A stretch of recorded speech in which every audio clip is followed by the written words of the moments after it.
Welcome to GRE Snacks, snackable episodes about the GRE, GMAT, and graduate school admissions. I'm Tyler, the founder of Achievable, and we have an affordable GRE course that includes everything you need to ace your GRE exam, which is a full textbook, videos on key topics, tons of GRE questions that are backed by our memory enhancing algorithm, built in study planner, and essay grader for those essay sections and full length practice exams. You can try it out for free at achievable.me, and if you like it, use the code podcast to get 10% off at checkout. Now, let's get started.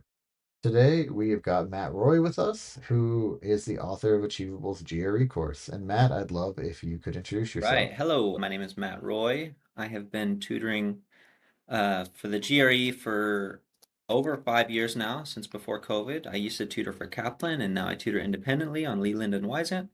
And like Tyler said, I am the author for the GRE course with Achievable. So, today we're going to be talking about what your GRE score really means, right? And I think the key thing is that your GRE score without context is just a number, right? And I think that realistically, it's much more relevant both for general GRE score comparing to everybody else, but also for the particular Absolutely. school that you're applying to think about your GRE score as a term of percentiles. So, first, can you explain what percentiles are, like what I'm talking about right now, and then Yeah. we can go Okay, into it yeah. a little I'll bit? I'll start by explaining the difference between a score and a percentile. Um, First, I'll say if you scored a 160 in Quant 5 years ago, and you did exactly the same, you would also score 160. It is your percentile that would change. Okay. So what I'm saying is the score is exactly as difficult as it has always been. And the type of questions that you always have been given are always the same. So percentiles are slightly different. A percentile is just your comparison, how well you did relative to others. Okay. Um, and because the Mhm. percentiles have become more and more competitive over time, that just means that everybody is scoring higher, basically, than they used to. Yeah, I mean, I think I would even want to take one step back from that. Like a percentile, just as a base definition, is like where you score relative to the Yes. whole population. So if you got our 90th percentile score, that means that you are, on a scale of 1 to 100, where 100 is the best score and 0 is the worst score, you're the Place, yeah. 90th Or 10th place, yeah. best score, Yeah. right? You're in the top 10%, basically. And so that's kind of how to think about it. And it's important when you're applying to schools, oftentimes they'll have data like the top Mhm. quartile, aka the top 25%, and then the bottom quartile, which is the bottom 25% of Yes. admitted students. And that will give you a range where it's like, the top percent was, let's say, like 165 to 170. The bottom was, Mhm. 155 to 160. And then everybody Yes. else was somewhere in the middle. And it gives you an idea of kind of the range of test scores for people that are being And admitted. this is a perfect, Yeah. what I tell every student is you need to compare your score to the class profile of the program you're trying to get admitted into. Do not look at percentiles and get really distraught when you see like, oh, my quant percentile is not that great. Like literally the only thing that matters is your score relative to other people who are applying for the same exact program you're applying to. And exactly like what you said, like if the Mhm. median score is 160 in the program, if that's the median score, literally half of the people admitted scored less than that. So a lot of people see the median and they think like that it's almost like they see it like very early on in their grad school journey and they forget that and they think like okay, that's my goal, and they literally forget that that was the median and they think like that's what they have to get in order to apply. And I would not suggest that, Mhm. you just at least apply even if you scored a little bit below it. Like you have to recognize that over half the people scored below the median, and again that's for all admitted students. So over half the people are below whatever the median is, like who were admitted, you know? Yeah, exactly. And Yeah, I agree with you that I think a lot of people have that behavior where they kind of see it almost like I have to Mhm. clear this bar. And I mean, frankly, clearing that bar does Yeah, not that too. guarantee you admission, and then not Yeah. clearing that bar does not guarantee that you'll be rejected, Yeah. like at Yeah, all. it's a whole application, for sure. Um, Mhm. I just wanted to explain a little bit about percentiles and how they've gotten more, you could say, competitive over the years. This is for a couple reasons, but I have data. But I just want to say that it's it's largely a illusion. So I'll Mhm. start with just describing the median for HBS, Harvard Business School. The median quant score before COVID in 2019 was 164, and verbal was 164 actually. Mhm. And today, for the class that's starting now, it's 163 in both. So it's actually one less. And everyone would think like Mhm. nowadays things are more difficult. And also, if you're seeing 163 and 164 and thinking, dang, that's really high, remember, I'm talking about the highest, the most competitive business school in the country, maybe the world. But the point is, it isn't more difficult than it was before. It is just the percentiles that look more competitive. And that reason is a lot of the other schools, a lot of easier to get into schools or just programs completely are no longer requiring the GRE. And of course, Mhm. that only leaves the most competitive schools that still require the GRE, meaning the most competitive applicants are just taking the GRE. And that's why the percentiles are just more competitive than before. But that doesn't mean the programs themselves are more competitive. So we need to recognize that, Mhm. you know, getting a perfect score in quant now is the 91st percentile, which means 9 out of 100 people get a perfect score. That was not the case before COVID, certainly. Mhm. And we need to recognize that that doesn't mean that you have to get a perfect score. It just means that most people who are applying for these good programs are the only people taking the GRE now. And like PhD programs as well, they're still doing it. Mhm. Right. That's actually a really good point about percentiles that I think is important. Is also like the Yeah. underlying population, right? I think that just in general, if let's say you're a line in the sand, you're stuck at a 164, and then the average moves like this, that just means that your percentile is going to Mhm. be lower, right? Even though you didn't move. And it also is, I think, relevant to, the GMAT versus GRE debate because the people taking the GMAT are all Uh-huh. going to business school. And so, generally speaking, a lot of them have, a certain level of math ability.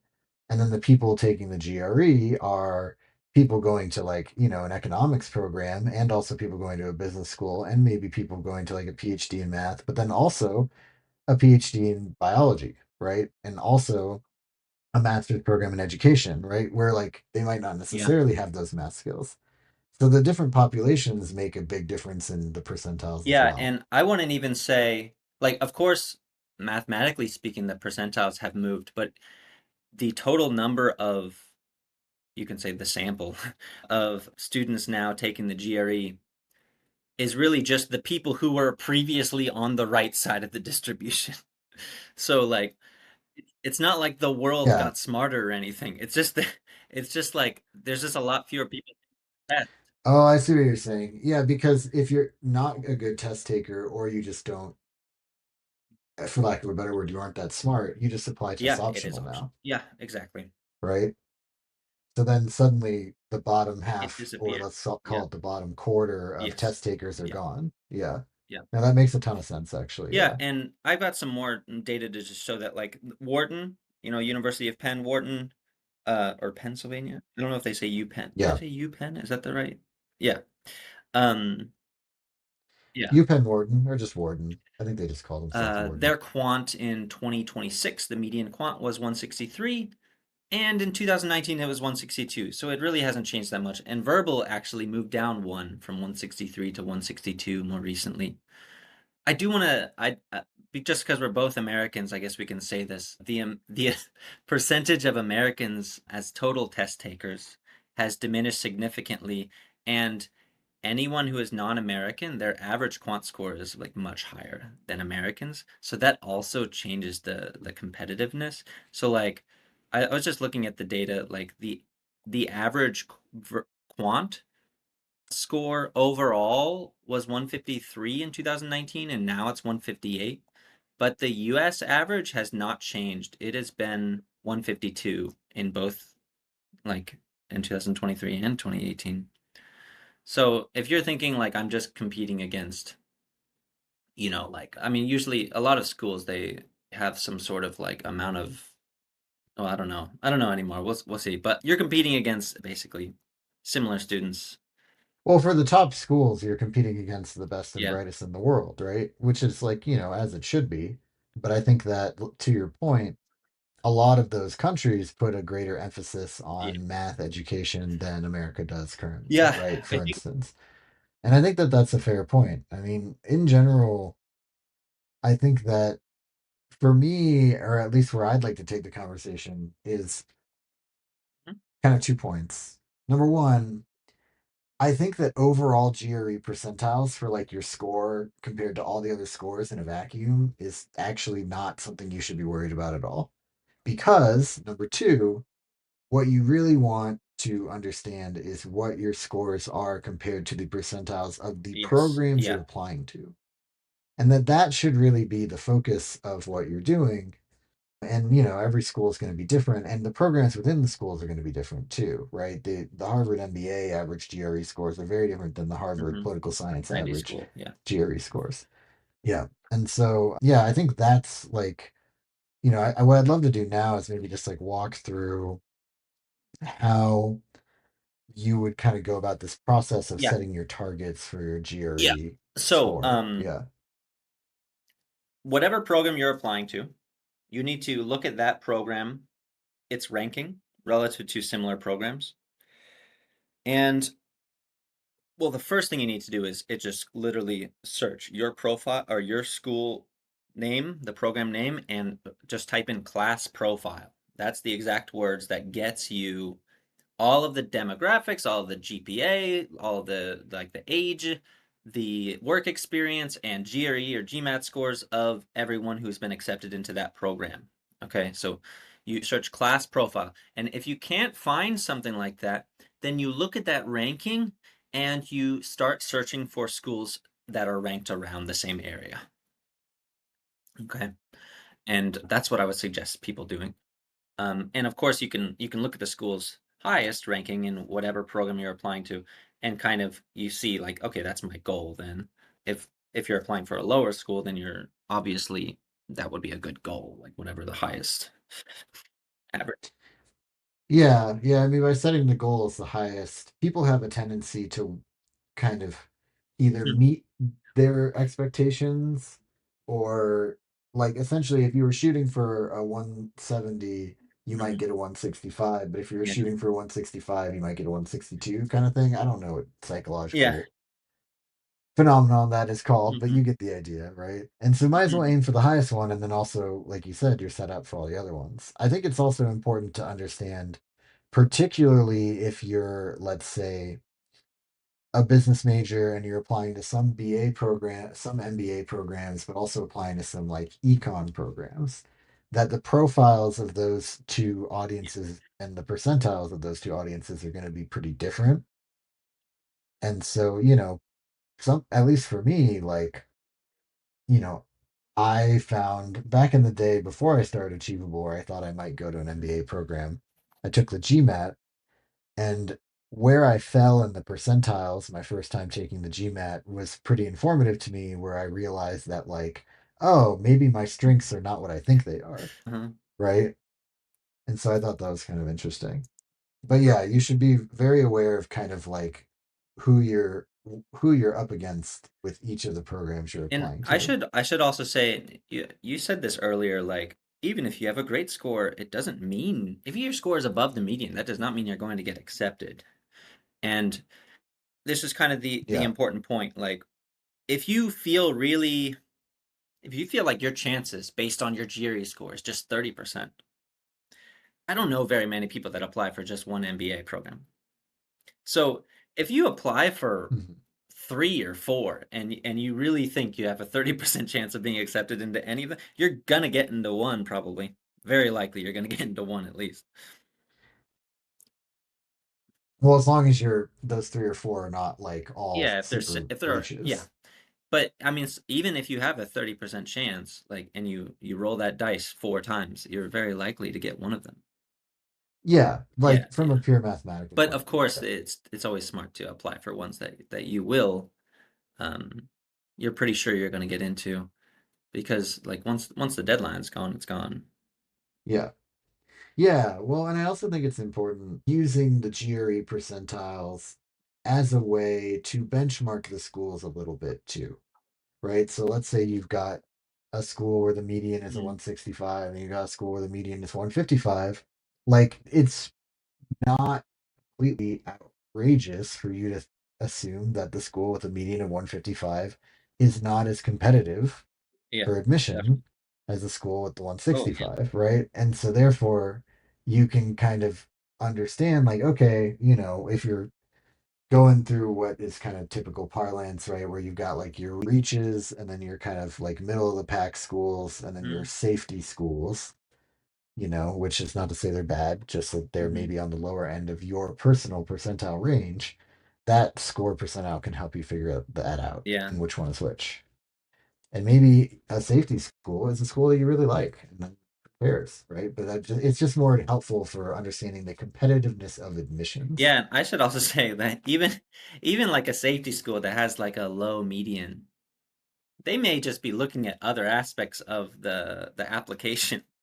The point is, like, if the Right. median is literally at the 50th percentile, you could also interpret that statistically as the GRE is irrelevant because it could be anywhere across the board. So, like, you still need to care a lot about the rest of your application in that case, even if you're better than the median, because you could just think like, oh, it's just like throwing darts at, at the board. Like, if the median is the 50th percentile, then Right. it's basically saying that it's kind of random.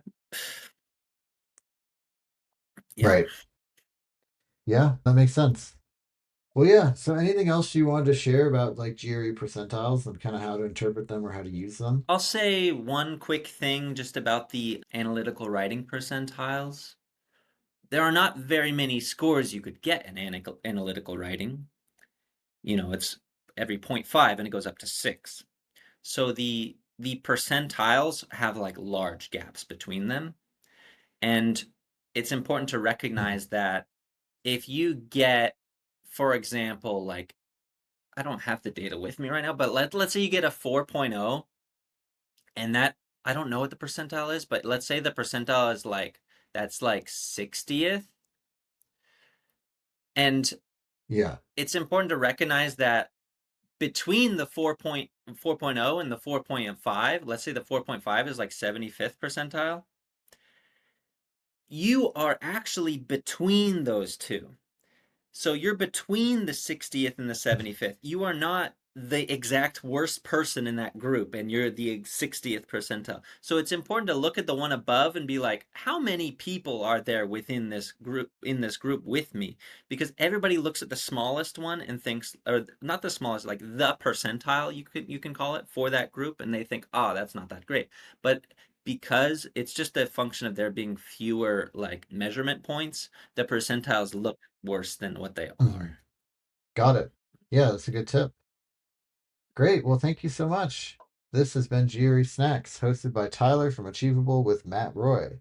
And Achievable has a great online GRE course that you can try for free at achievable.me.